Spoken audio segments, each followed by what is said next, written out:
Last Count Corla. There's no doubt that the overall economic performance of the country has, stood the test of COVID, of the war, and so on. And that's being shouldered by many of the small to medium businesses that all of us know within our own constituencies. So they're, if you like, they're hiding the fact that they are experiencing enormous difficulties just to continue in their development, to continue to hold on to jobs, and that has to be recognised. The National Treasury Management Agency, they've done very well in the context of the overall national debt, 240 billion. They've borrowed long, their interest rates are reasonable and will appear to be even more reasonable as interest rates increase. And they continue to have that €30 billion of cash assets, which is a good, prudent measure and a good policy measure. So the risk to our economy is many. There are many risks there. And one of the main risks, which have been mentioned by previous speakers, is the risk of corporation tax, where you have €1 in every €4 is actually collected and included in that corporation tax. And if you strip that out, 6 to 9 billion out of the figures, you will find that all of the other figures that make up our tax take are actually weaker than what we expected. So there is a real problem there in terms of the corporation tax and in terms of the other taxes and how they are performing, because that will give you the true story of what's happening in the economy. It will show you the true difficulties that businesses have in relation to their performance in markets at home and abroad and paying their taxes. And I believe that that is a problem that has been stored up because during the period of COVID, lots of businesses warehoused their tax obligations. They'll have to be paid at some stage. So when you take the overall economy, you can certainly put forward an argument that the policies have worked, that the economy is doing well, but my measurement of all of this is always to look at how the people that we represent are faring out. And they're not faring out that well. So I would say that on a micro level, as you look at it, people that are elderly, that are marginalised in any way, that are sick, that are carrying difficulties of debt from the past, they are in real serious difficulty. And that's where I want to see any of the monies that will be pushed through on budget day. That's where I want to see it go. That is our responsibility, to see that it goes to the weakest in society. And then there are the other issues. We'll take Sláinte Care. So the Irish Fiscal Advisory Council said that the government has not costed its planned major healthcare reforms under Sláinte Care beyond this year. And there is no clarity on how much progress has been made to date in terms of the overall cost of those reforms. So again, you have the headline figure being announced by the department or by the minister, but when you look at the bottom up, what is the performance like? What are the outturns? They're not very good. And all you have to do is walk through those gates most weeks that we sit here, and you will find, for example, this week, cervical cancer made a presentation in the AV room, and they have described what they're being pushed through in the tribunal and in the courts as barbaric. Now that takes money to resolve. It's a crisis. We must show compassion and we must deal with that issue. It's a budgetary issue because that's where the money comes from. Those that are campaigning for an end to this thalidomide argument, they should be supported. And instead what's happening, we're pushing them through the courts. The department is having to provide documentation relative to that will cost them the best part of €4 million, and yet they won't turn around and resolve that issue of thalidomide that has gone on for far, far too long.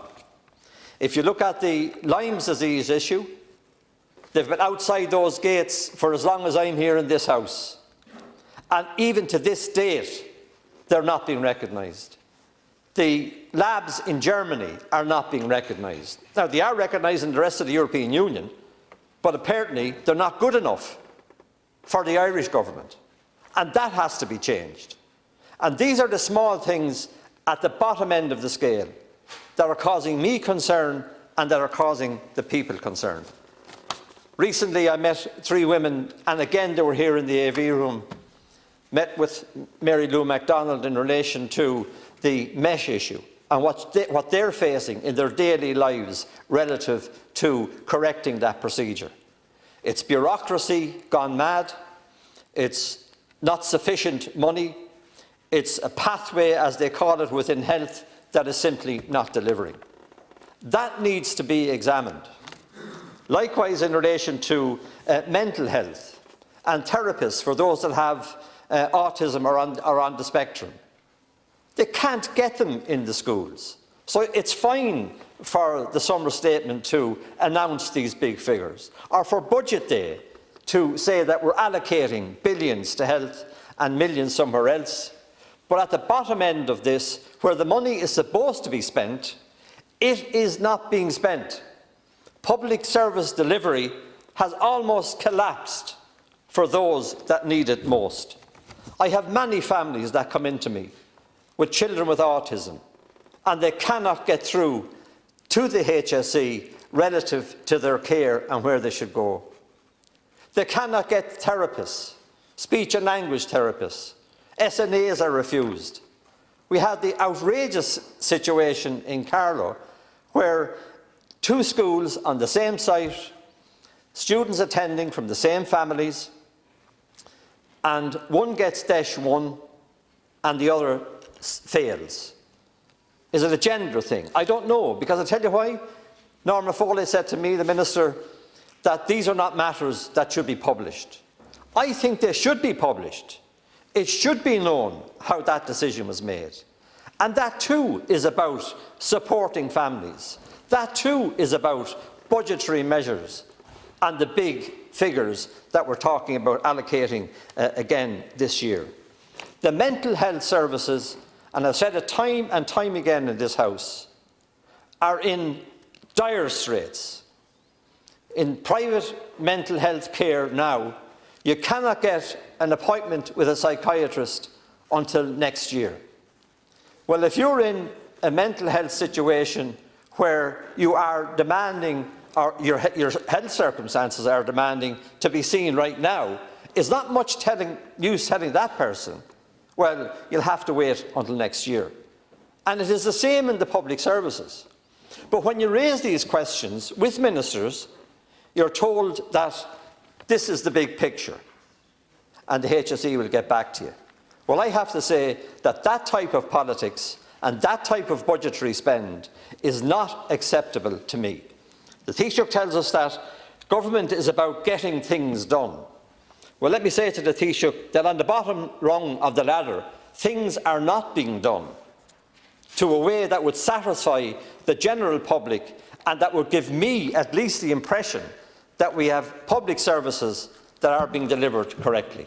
People generally are suffering because of the inefficiency within the public service, because of the lack of proper policy to ensure that all of those services are delivered to those that need them most on the ground. And I would say to my Green colleagues, that are the ones that I know that are in government, please try and inject a little bit of common sense into your budgetary take on things. Because again, going back to the Irish Fiscal Council, they say that the impact on the public finances has not been fully assessed or factored into budgetary plans. This is a comment around greenhouse gases and so on. Are you daft not to do that? Everything should be factored in to a budgetary plan. And when you look at agriculture and that 22%, if it goes beyond 22%, you're going to destroy rural Ireland. Now, maybe that's your mission. I don't know. But certainly talking in policy terms, it looks to be your mission. And we've tried and tried again to explain at parliamentary party meetings of my own party all of these issues. So you may say, why am I raising them here? I'm raising them here because I don't think they're heard within the parliamentary party democracy that we have. And I would say to the Minister present here, tell your Green colleagues to lay off rural Ireland and to ensure that it's 22% and no more. Everyone is willing to do their bit, but they're not willing to be screwed in the process for some goal that you believe in. And finally, Glasgow Cora, I want to say this about democracy here. We have had bills rushed through this House at an alarming rate, so much so that even the President has made comment on it. We do not debate them in full. There is now a move to restrict the length of time for pre-led scrutiny on many issues. And the political parties, and I'm a member of that political party, but I choose to try and change it from within. That's what I try to do. I may not be successful, but I won't stop trying. But this House means something to me. It means something to me. It means something to the people that elected me and to the country generally. And we have to make sure, and you're on the Business Committee, by the way, aren't you, Richard? Do something about it, instead of slagging me over it. Yeah, so the fact of the matter is, we have to do something as a Parliament. We have to be heard, and we're not being heard. And the other frightening aspect of all of this is that real detailed budgetary matters, this summer economic statement, policies that would make a difference to the country and the people that live in it, are now not being debated even at those parliamentary party meetings. And I'm speaking from my own party. And that's a disgrace, because people believe that this legislation or any other piece of legislation is being scrutinised to the extent that there is a comfort there around parliamentary party meeting debates, around committees and their debates, and around pre-led scrutiny. And then finally, about the grand presentation in this House. And I am really disappointed that as far as democracy is concerned, and hearing the voices of many, and many varying voices, we are excluded from the debate on the issues within parties and within this House.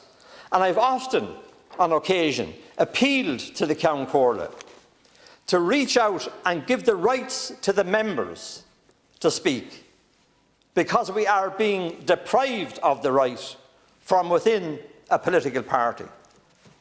And that's a sad thing to say, but it is true from this side of the House. And because of the fact that we're in a three-party coalition, it makes it even more difficult.